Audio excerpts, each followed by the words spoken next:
Hello दोस्तों, आपका स्वागत है हमारे चैनल पर। मेरा नाम है ध्रुव और आप देख रहे हैं द लर्नर्स कम्युनिटी। आज की वीडियो में हम बात करेंगे फर्स्ट सेमेस्टर के हिस्ट्री सब्जेक्ट के बारे में, जिसका नाम है भारत का इतिहास प्रारंभिक काल से 300 सेंचुरी तक। History of India from the earliest time up to 300 C.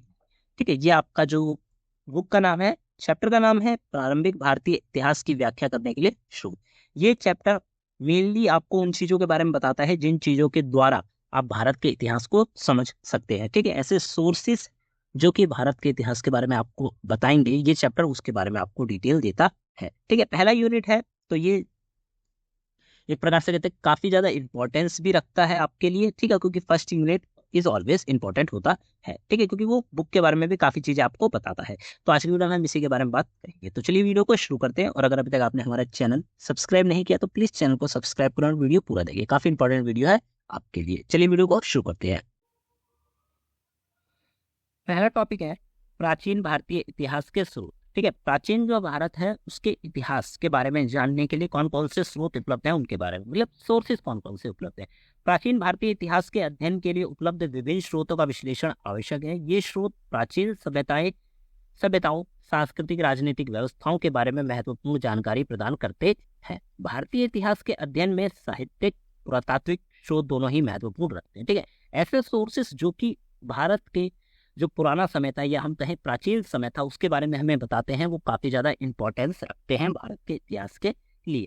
ठीक है, इसके अंतर्गत आपको साहित्यिक स्रोत और पुरातात्विक स्रोत दोनों ही देखने को मिलेंगे। हम इनके बारे में हम आगे डिस्कस करेंगे काफी ज्यादा डिटेल्स में। ठीक है, तो साहित्यिक स्रोत ऐसे होते हैं जो कि आप कहें कि किसी कवि के द्वारा या साहित्य के रूप में लिख के गए हैं या अवेलेबल हैं वो। पर पुरातात्विक स्रोत वो स्रोत होते हैं जिन जैसे कि ऐसी आर्कियोलॉजिकल साइट्स, ठीक है, जैसे सिक्के मिले हमें या कहें कि पूरी की पूरी सभ्यताओं का स्ट्रक्चर मिला, तो वो पुरातात्विक स्रोतों के अंतर्गत आ जाता है। ये महत्वपूर्ण भूमिका निभाते हैं भारत के इतिहास को बताने में। और ये क्या क्या बताते हैं हमें, उस संस्कृति के बारे में बताते हैं, उस सभ्यता के बारे में बताते हैं, राजनीतिक व्यवस्था किस प्रकार की थी, आर्थिक व्यवस्था किस प्रकार की थी।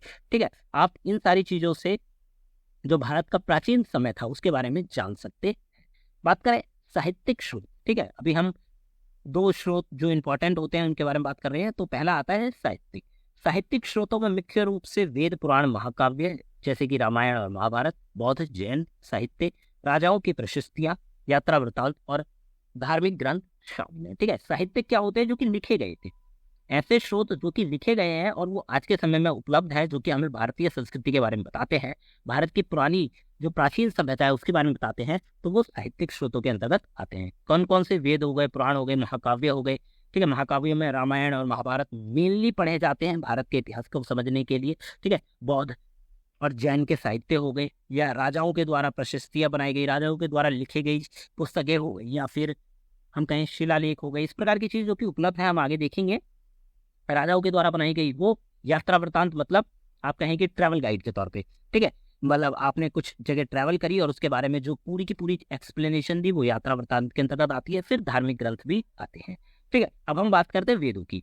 वेद भारतीय साहित्य के सबसे प्राचीन महत्वपूर्ण स्रोत है। ठीक है, वेद क्या है, भारत के साहित्य के सबसे पुराने, मतलब आप कहें कि एकदम प्राचीन समय में से वेद चले, प्राचीन समय से वेद चले आ रहे हैं और आज भी वो इंपॉर्टेंस रखते हैं।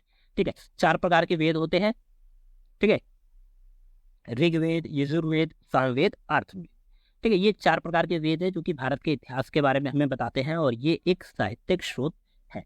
फिर आते हैं पुराण। पुराण ऐतिहासिक और धार्मिक कथाओं का संग्रह है। पुराण क्या है, ऐतिहासिक, इतिहास में घटी कथाएं या धर्म के अराउंड घूमने वाली कथाओं का एक संग्रह है। ठीक है, जो भारतीय संस्कृति और धर्म के बारे में विस्तृत जानकारी प्रदान करता है। ठीक है, जो पुराण है वो भारत की संस्कृति और धर्म के बारे में एक अच्छी खासी डिटेल प्रदान करता है। फिर आता है महाकाव्य।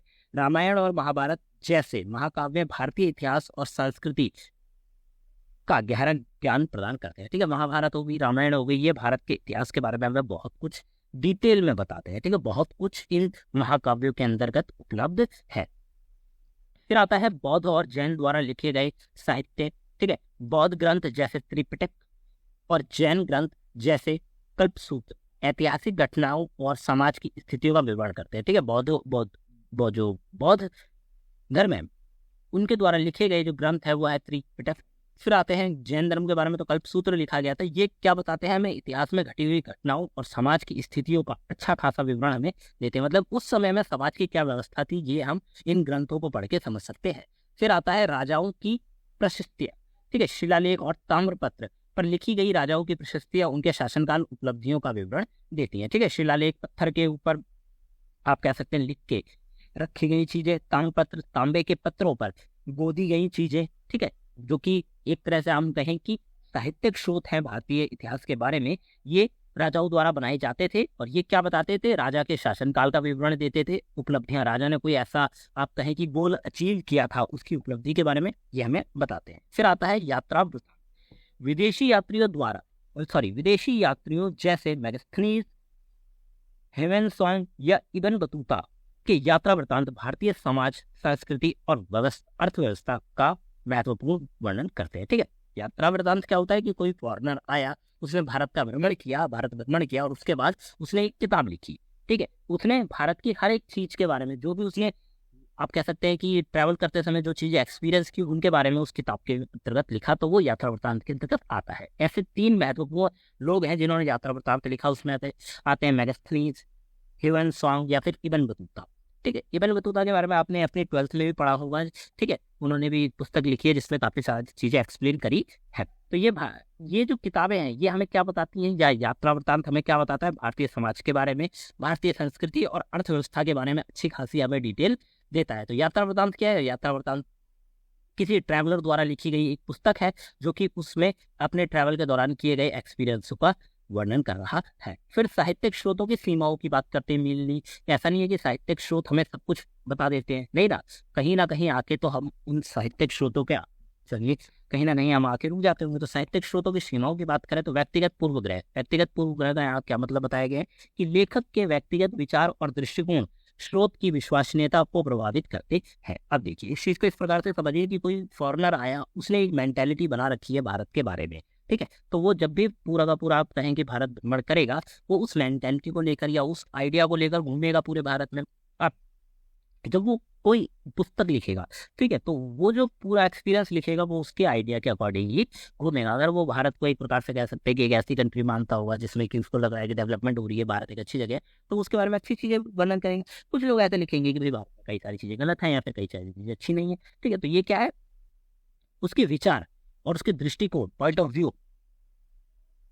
व्यू स्रोत की विश्वसनीयता को प्रभावित करता है कि जो हम किताब पढ़ रहे हैं, क्या वो जो किताब हम पढ़ रहे हैं भारत के इतिहास के बारे में, क्या वो या उसके राइटर ने इस किताब में सारी चीजें सच लिखी हैं या नहीं, ठीक है। ये चीज यहाँ पे आके अटक जाती है। फिर आता है कालानुक्रमिक विसंगताएं, मतलब आप कहें कि टाइमलाइन का काफी ज्यादा इशू रहा है। अगर आप भारत के इतिहास के बारे में पढ़ते हैं तो कई सारी चीजें आपको टाइमलाइन में आगे पीछे देखने को मिल जाएंगी, ठीक है। हो सकता है कि किसी राइटर ने कोई घटना समय में आगे बताई हो जबकि वो समय में काफी पहले ही घट चुकी हो, ठीक है।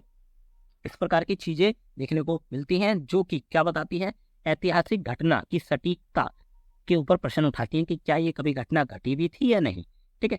फिर आता है संपादन और परिवर्तन। इसका क्या मतलब है कि क्या होता है कि एक किताब जो कि पुराने समय में लिखी गई है, उस किताब को समय समय पर दोबारा से लिखा गया, ठीक है। उसके रीवर्जन्स अवेलेबल कराए गए, उसके न्यू वर्जन्स आए। अब क्या हुआ, जब सबसे पहली किताब लिखी गई थी उस किताब का जो मोरल आइडिया था लिखने का, या हम कहें कि उस किताब में जो चीजें लिखी गई थी समय के साथ आगे आते आते वो सारी चीजें कहीं ना कहीं मूल रूप से बदल गई, ठीक है। तो ये क्या होता है, संपादन या परिवर्तन के अंतर्गत आता है। तो इसमें क्या होता है कि भाई जो आप कहें कि सबसे पहला आइडिया था या जो उसका मूल पार्ट था वो समय के साथ आगे आते आते क्या हुआ, परिवर्तित हो गया, बदल गया। फिर आता है धार्मिक और मिथकीय सामग्री। कई साहित्यिक स्रोत में धार्मिक और मिथकीय कहानियां होती हैं जिन्हें ऐतिहासिक सत्य के रूप में नहीं माना जाता। अब क्या होता है कि आप धर्म या फिर हम कहें ऐसी कहानियां जो कि मिथ है, ठीक है, धर्म के अंतर्गत या फिर आपको ऐसी कहानियां सुनने को मिलेगी जो कि आपको लगेगा कि मिथ है, ठीक है, वो सच नहीं हो सकती कभी। कई लोगों का ऐसा मानना होता है, कई लोग ऐसी चीजों को मानते भी हैं कि कोई कहानी जो कि धर्म के अंतर्गत है या फिर कभी घटी थी, लोगों को लगता है कि वो मिथ है, वो सच नहीं है, ठीक है। तो अब क्या होता है कि हम उसको सच माने या ना माने, ये भी एक इशू है, ठीक है। तो साहित्यिक स्रोतों के अंतर्गत ये भी है। फिर आता है सीमित भौगोलिक दायरा।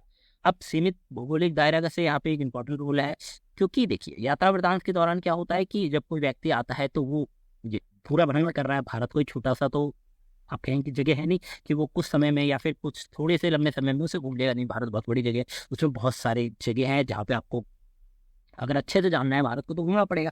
अब क्या होता है कि जो ट्रैवलर आते हैं या फिर जो ट्रैवलर आए थे इन पुराने समय में, ठीक है, जो यात्रा करने के लिए लोग आए थे, वो भारत की कुछ जगहों पे घूमे, उन्होंने भारत के बारे में उस जगहों को देखकर लिखा, परंतु भारत का कुछ ऐसा हिस्सा जो कि वो नहीं घूमे, क्या पता वो उनको और प्रभावित करता। तो क्या होता है कि जिससे पूरे भारत का समग्र चित्र नहीं मिलता, कि कुछ व्यक्ति एक लिमिटेड एरिया तक ही घूमे, उसके बाद वो नहीं घूमे, तो क्या हुआ, भारत का पूरा चित्र ही सही से तैयार नहीं हो पाया। अब बात करते हैं पुरातात्विक साक्ष्यों की।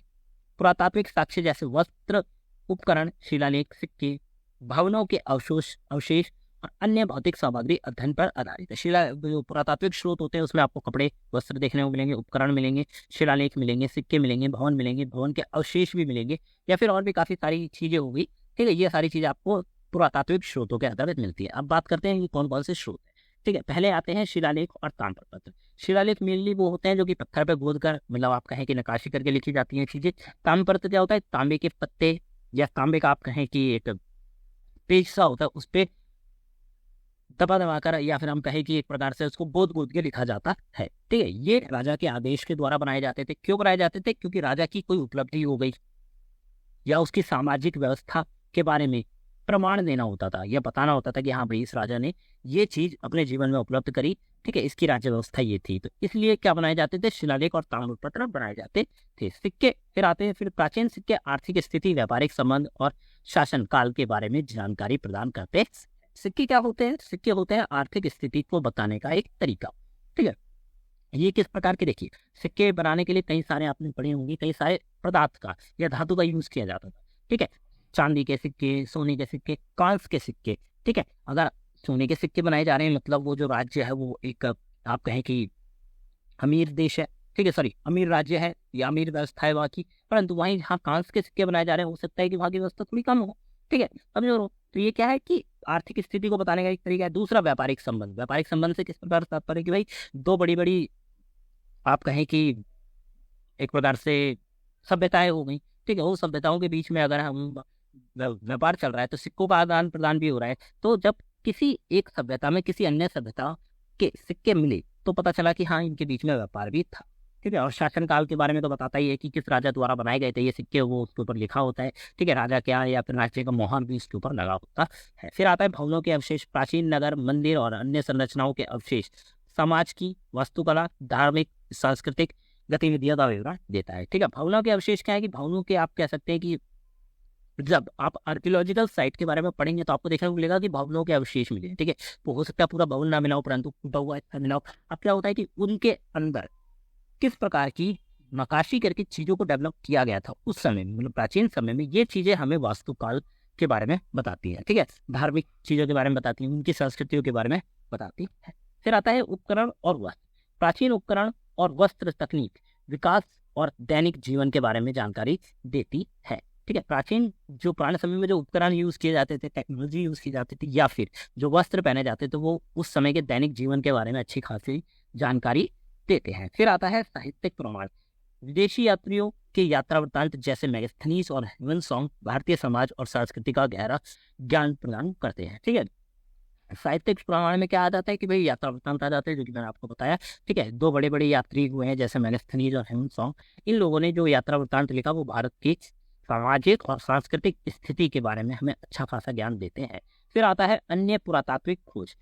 हड़प्पा और मोहनजोदड़ो जैसी सभ्यताओं की खोज ने प्राचीन भारत की समृद्धि और विकास का व्यापक चित्रण किया है, ठीक है। हड़प्पा और मोहनजोदड़ो आप कहें कि दो बहुत बड़ी सभ्यताएं हैं, ठीक है। तो इन सभ्यताओं की खोज ने भारत को आप कह सकते हैं कि काफी, हम कहें कि भारत की जो प्राचीन व्यवस्था है उसके बारे में हमें काफी अच्छी खासी जानकारी दी, ठीक है। समृद्धि और विकास का भी व्यापक चित्रण किया कि हाँ पुराने समय में या प्राचीन काल में भी भारत में ऐसी सभ्यताएं थी जो कि एक अच्छे खासे लेवल पर अपना डेवलपमेंट ऑलरेडी कर चुकी थी, ठीक है। फिर निष्कर्ष के बारे में थोड़ा सा हम पढ़ लेते हैं कि प्राचीन भारतीय इतिहास के स्रोत, चाहे वे साहित्यिक हो या पुरातात्विक हो, एक साथ मिलकर भारतीय सभ्यता की गहन और विस्तृत समझ प्रदान करते हैं, ठीक है। आपको दोनों ही स्रोतों को पढ़ना होगा, आप केवल एक स्रोत को पढ़कर भारत के इतिहास के बारे में अच्छे से नहीं समझ सकते, ठीक है। आपको साहित्यिक भी समझ रहे होंगे और पुरातात्विक भी समझ रहे होंगे। ये दो चीजें मिलकर भारत का अच्छा खासा ज्ञान देती हैं। प्रत्येक स्रोत की अपनी विशेषताएं और सीमाएं होती हैं, लेकिन सामूहिक अध्ययन से हम प्राचीन भारत के सामाजिक, राजनीतिक, आर्थिक और सांस्कृतिक पहलुओं का विस्तृत जो ज्ञान है प्राप्त कर सकते हैं। ठीक है, हमें अगर हम दोनों चीजों को एक साथ पढ़ते हैं, सही लय में पढ़ते हैं, तो हम भारत के इतिहास के बारे में अच्छी खासी जानकारी को क्या कर पाएंगे, गेन कर पाएंगे, समझ पाएंगे। ठीक है, अब हम बात कर रहे थे कुछ स्रोतों की। यहाँ पे स्रोतों से मतलब है कि कुछ बुक्स के बारे में बताया गया है, कुछ चीजों के बारे में बताया गया, कुछ लोगों के बारे में बताया गया। ठीक है, इन लोगों ने भारत के बारे में क्या बताया, उन बुक्स में क्या लिखा गया है, ये सारी चीजें स्रोतों के अंतर्गत आती हैं। तो इनकी लिस्ट दी गई है, सूचित, उनके बारे में बात करते हैं। पहला आता है अश्वघोष। अश्वघोष एक महान भारतीय कवि और बौद्ध विद्वान थे। ठीक है, अश्वघोष जो है भारत के एक महान कवि भी रहे हैं और बौद्ध के विद्वान भी रहे हैं, जिन्होंने बुद्ध चरित, सेंद्रनंद जैसे महत्वपूर्ण ग्रंथ लिखे हैं। ठीक है, इन्होंने क्या बताया, ये कवि भी रहे हैं और इन्होंने प्राचीन ग्रंथ लिखे हैं जो कि हमें भारत की टीचर्स देते हैं। ठीक है, इनके बारे में आपको बेसिक डिटेल होनी चाहिए, ऐसा नहीं है कि आपको याद करने की जरूरत है, बट आपको थोड़ा सा पता होना चाहिए। ठीक है, फिर आते हैं बाणभट्ट। बाणभट्ट संस्कृत साहित्य के एक प्रमुख लेखक थे। ठीक है, संस्कृत में लिखे गए साहित्य के एक प्रमुख लेखक थे, जिन्होंने हर्ष चरित्र और कादंबरी की रचना की है। फिर आता है पाणिनि। ठीक है, पाणिनि एक महान व्याकरणाचार्य थे। ठीक है, व्याकरण के बारे में आपको क्या होगा कि ठीक है, तो व्याकरणाचार्य थे, व्याकरण के बारे में अच्छी खासी डिटेल नॉलेज थी। ठीक है, जिन्होंने अष्टध्यायी नामक व्याकरण ग्रंथ की भी रचना की थी। फिर आते हैं कौटिल्य, जिनको आप मेनली चाणक्य के रूप में भी जानते हैं। ठीक है, इन्होंने अर्थशास्त्र की रचना की, जो प्राचीन भारत के महत्वपूर्ण राजनीतिक और आर्थिक ग्रंथ थे। ठीक है, कौटिल्य को इसलिए भी जाना जाता है क्योंकि वो एक बहुत बड़े अर्थशास्त्री थे। ठीक है, जिनकी आप कहें कि एक प्रकार से उन्होंने ही अर्थशास्त्र की रचना की। ठीक है, फिर बात करते हैं कामनंदक। कामनंदक ने नीतिसार नामक ग्रंथ की रचना की, जो राजनीतिक और प्रशासन पर आधारित है। ठीक है, कामनंदक ने क्या लिखा, एक नीतिसार नामक एक ग्रंथ लिखा, जो कि हमें राजनीतिक और प्रशासन व्यवस्था के बारे में बताता है, क्योंकि ये चीज उसी पे बेस करती है। फिर आता है पंतजलि। पंतजलि ने महाभाष्य की रचना की। ठीक है, महाभाष्य मतलब एक ही उसमें काफी सारी भाषाओं के बारे में बताया था। ठीक है, जो पाणिनि की अष्टध्यायी की एक विस्तृत टिप्पणी है। ठीक है, पाणिनि द्वारा जो लिखा गया था अष्टध्यायी, ठीक है, उसका अगर आपको डिटेल वर्जन पढ़ना है तो आपको महाभाष्य के बारे में डिटेल होना चाहिए, वो आपको समझना पड़ेगा। ठीक है, अब आगे बढ़ते हैं। विशाखदत्त आते हैं। विशाखदत्त ने मुद्रा रक्षक और देवी चंद्रगुप्तम जैसे महत्वपूर्ण नाटक लिखे हैं। ठीक है, इन्होंने नाटक लिखे हैं जो कि भारत के इतिहास के बारे में डिटेल्स में बताते हैं। ठीक है, देवी चंद्रगुप्ता हो गए या फिर मुद्राक्षक हो गए। फिर आते हैं भास। भास एक महान नाटककार थे, जिन्होंने कई संस्कृत नाटकों की रचना की। ठीक है, संस्कृत नाटकों की रचना की थी और वो एक नाटककार भी थे। कालिदास हुए। कालिदास प्राचीन भारत के सबसे महान कवियों और नाटककार माने जाते हैं। उन्होंने रघुवंश, कुमार संभव, मेघदूत, अभिज्ञान शकुंतलम जैसे अद्वितीय ग्रंथों को भी लिखा है। ठीक है, इन्होंने ये ग्रंथ लिखे, नाटककार थे तो उन्होंने नाटक को भी लिखे थे। ठीक है, कल्याण आते हैं। कल्याण ने राजतंत्रिण नामक ग्रंथ की रचना की, जो कश्मीर के राजाओं का ऐतिहासिक वर्णन करते हैं। ठीक है, राजाओं, अगर आपको कश्मीर के राजाओं के बारे में पढ़ना है, ठीक है, प्राचीन समय के राजाओं के बारे में पढ़ना है, तो आपको ये पढ़ना पड़ेगा। ठीक है, ये ग्रंथ पढ़ना पड़ेगा। राजतंत्रिण नामक ग्रंथ जो है वो आपको पढ़ना पड़ेगा। ठीक है, अब बात करते हैं निम्नलिखित ग्रंथों के बारे में। अब कुछ ग्रंथ भी हुए हैं जो कि हमें भारत की डिटेलिंग के बारे में बताते हैं। तो पहला आता है दीपवंश, ललित विस्तार। ठीक है, दीपवंश और ललित विस्तार दोनों बौद्ध ग्रंथ हैं, जिसका आधार बौद्ध धर्म के इतिहास और भगवान बौद्ध के जीवन पर आधारित है। ठीक है, ये जो दो ग्रंथ है ये बौद्ध धर्म पर मेनली बेस करते हैं और इनका आधार क्या है, बौद्ध धर्म के बारे में मतलब बौद्ध धर्म के ही बोलता है। फिर आते हैं आगम परिशिष्ट पर्व आते हैं। आगम जैन धर्म की धार्मिक ग्रंथ है, जबकि परिशिष्ट पर्व एक महाभारत का परिशिष्ट ग्रंथ है। ठीक है, आगम क्या है, जैन धर्म का एक ग्रंथ है साथ के साथ, जबकि जो दूसरा है परिशिष्ट पर्व, ये महाभारत का एक आप कह सकते हैं कि रूप ही है। ठीक है, अब बात करते हैं कुछ और जो स्रोत हैं उनके बारे में देख लेते हैं। मुद्रा शास्त्र। मुद्रा शास्त्र भारतीय सिक्कों और मुद्राओं के बारे में अध्ययन करने में हमें अध्ययन के बारे में बताता है, जो प्राचीन भारत की आर्थिक स्थिति, वाणिज्य गतिविधियों के बारे में जानकारी देता है। ठीक है, मुद्रा शास्त्र के अंतर्गत भारत में जो पुराने सिक्के रहे हैं उनके बारे में आपको डिटेल देखने को मिलेगी। अगर आपको सिक्कों के बारे में पढ़ना है तो आपको मुद्रा शास्त्र को पढ़ना पड़ेगा। ठीक है, जिससे आपको पता चलेगा भारत की स्थिति के, आर्थिक स्थिति के बारे में, वाणिज्य गतिविधियों के बारे में और सिक्कों के बारे में। फिर आता है प्रशस्ति। प्रशस्ति अभिलेख या शिलालेख होते हैं जिनमें राजाओं और महत्वपूर्ण व्यक्तियों की प्रशंसा लिखी जाती है। ठीक है, किसी राजा के बारे में अगर आपको डिटेल, मतलब एक प्रकार से कहते हैं कि जो प्रशस्ति लिखे जाते थे वो इसलिए लिखे जाते थे ताकि उसमें एक राजा के बारे में बताया जा सके, या फिर राजाओं की, या राजा के बारे में, या फिर महत्वपूर्ण व्यक्तियों की प्रशंसा की जाती है। प्रशंसा मतलब उनके बारे में अच्छी अच्छी बातें बताई जाती थी कि उन्होंने क्या अचीव किया है या बाकी सारी चीजें। फिर आते हैं अहिल सिक्के, अहिल सिक्का। अहिल सिक्का प्राचीन भारतीय सिक्के का एक प्रकार है जो प्राचीन भारत की आर्थिक और सांस्कृतिक गतिविधियों के बारे में जानकारी प्रदान करता है। ठीक है, अहिल सिक्का क्या है? एक प्रकार से सिक्कों का एक प्रकार है, ठीक है, जो कि भारत की आर्थिक सांस्कृतिक गतिविधियों के बारे में जानकारी देता है। फिर आते हैं पुरालेख शास्त्र।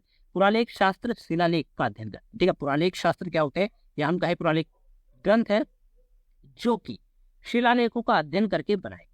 ठीक है, आपने एक प्रकार से क्या हुआ कि एक व्यक्ति ने शिलालेख का अध्ययन किया, उसके बाद उसने पुरालेख शास्त्र लिख दिया, जिसके द्वारा प्राचीन भारत के इतिहास, राजनीतिक, समाज के बारे में महत्वपूर्ण जानकारी प्राप्त होती है। तो ठीक है, अगर आपको शिलालेखों के बारे में जानना है तो आपको पुरालेख पढ़ना पड़ेगा। ठीक है, फिर मेहरगढ़ आता है। मेहरगढ़ पाकिस्तान के बलूचिस्तान में स्थित एक पुरातात्विक स्थल है। मेहरगढ़ क्या है? भारत के पाकिस्तान और बलूचिस्तान के बीच में स्थित एक जगह है, और ये क्या है? आर्कियोलॉजिकल साइट है, मतलब पुरातात्विक स्थल है। इस स्थल से प्राचीन कृषि सभ्यता के प्रारंभिक चरणों के बारे में जानकारी मिलती है। ठीक है, अगर आपको यह हम कहें कि जो भी व्यक्ति कृषि के क्षेत्र में प्राचीन समय में जानना चाहता है उसके बारे में, तो उसको मेहरगढ़ के बारे में पता होना चाहिए, या उसे मेहरगढ़ के बारे में पढ़ना चाहिए। ठीक है, फिर आता है महापाषाण। महापाषाण एक प्रकार से काल भी होता है, महापाषाण काल, जो कि हम आगे अगर चैप्टर में होंगे तो हम उसे भी पढ़ेंगे। ठीक है, यहाँ पे महापाषाण एक प्रकार से बताया गया संरचना के बारे में। ठीक है, महापाषाण संरचनाएं विशाल पत्थरों पर निर्मित होती हैं। ठीक है, बड़े पत्थरों पर इन संरचनाओं को लिखा जाता था, जिनसे प्राचीन सभ्यताओं के धार्मिक और सामाजिक जीवन के बारे में काफी महत्वपूर्ण जो जानकारी है वो मिलती थी। ठीक है, महापाषाण के बहुत बड़े पत्थर हो गए, उनके ऊपर आप कहें कि हाथों से नक्काशी करके उन चीजों को लिखा जाता था, ताकि आने वाले जो फ्यूचर था उसको ये चीजें पता हो सके, इन चीजों के बारे में जानकारी हो सके, और हमें उस चीज से अच्छी खासी जानकारी भी मिलती है। ठीक है, तो ये था आपका यूनिट 1, जिसमें आप कहें कि बेसिक डिटेल्स थी आपके चैप्टर के बारे में, आपकी बुक के बारे में। ठीक है, आपको वीडियो कैसी लगी आप हमें जरूर बताएं। वीडियो अच्छी लगी तो वीडियो को लाइक करें, चैनल को सब्सक्राइब करें, जितना हो सके वीडियो को शेयर करें। साथ के साथ आप हमारे साथ जुड़ भी सकते हैं, काफी सारे ऑप्शन है हमारे साथ जुड़ने के लिए। सबसे पहले आप हमें इंस्टाग्राम पे फॉलो कर सकते हैं, द लर्नर्स कम्युनिटी DUSL हमारे चैनल इंस्टाग्राम हैंडल का नाम। आप आइए, आपका कोई भी डाउट हो आप डायरेक्ट मैसेज करिए। ठीक है, आपका जो भी डाउट है उसको सॉल्व किया जाएगा। ठीक है, आपका कोई क्वेश्चन है स्टडी रिलेटेड, कोई और रिलेटेड, आप उससे पूछ सकते हैं। साथ के साथ टेलीग्राम के 2 चैनल्स हमारे अवेलेबल है, आप चाहें तो हम पे टेलीग्राम पे भी जुड़ सकते हैं। आप ग्रुप में आके कोई भी क्वेश्चन हो आप पूछ सकते हैं, जैसे ही हम आएंगे ऑनलाइन हम आपको उसका आंसर देंगे। ठीक है, उसके बाद आप हमारे YouTube चैनल को तो सब्सक्राइब करिए ले, क्योंकि यहाँ पे और भी वीडियोस आएंगी इस सब्जेक्ट से रिलेटेड, जो कि आपके एग्जाम से पहले ही आ जाएंगी और बहुत इंपॉर्टेंट वीडियोस आएंगी, तो चैनल को सब्सक्राइब करके रखिए। ये नोट्स जल्दी हमारे जो एक प्रकार से कहेंगे वेबसाइट है नोट्स की, वहाँ पे अवेलेबल करवा दिए जाएंगे। ठीक है, अभी तक इसके केवल 4 यूनिट्स ही कंप्लीट हो चुके हैं, तो 4 के 4 यूनिट्स आपको हमारे app the learners community DUSL पर मिल जाएंगे। अगर आपको 4 यूनिट पढ़नी है, ठीक है, वीडियो से पहले तो आप जाइए हमारे ऐप पे जाइए, the learners community DUSL play store पर मिल जाएगा, फ्री ऑफ कॉस्ट है।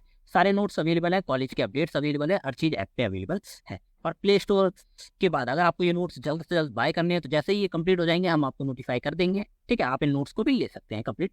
ठीक है, ये हमारे ऐप का नाम हो गया, ये हमारे ऐप का लोगो हो गया। इसके अंतर्गत आपको काफी सारी चीजें देखने को मिल जाएंगी, नोट्स मिल जाएंगे, कॉलेज के अपडेट्स मिल जाएंगे, क्वेश्चन पेपर प्रीवियस ईयर, ठीक है, प्रीवियस 1 से 2 साल के क्वेश्चन पेपर मिल जाएंगे, सिलेबस सारा अवेलेबल है, स्टूडेंट पोर्टल अवेलेबल है, यहाँ पे सारी चीजें अवेलेबल है जो कि आपके कॉलेज के रिगार्डिंग दी है। ठीक है, तो आप हमारे ऐप को जरूर डाउनलोड करिए। अराउंड 5K प्लस जो स्टूडेंट्स है वो हमारे ऐप को यूज कर रहे हैं। ठीक है, तो आप भी चाहिए यूज करिए। अगर आपका कोई डाउट है तो आप हमसे आगे इंस्टाग्राम पे फॉलो कर सकते हैं, उसके बाद हमसे बात कर सकते हैं। और अगर आपका कोई फीडबैक है तो प्लीज फीडबैक जरूर शेयर करिए हमारे साथ, चाहे तो कमेंट बॉक्स में या फिर हमारे प्ले स्टोर पे जाकर। तो मिलता है अगली वीडियो में। Thanks for visiting on my channel guys.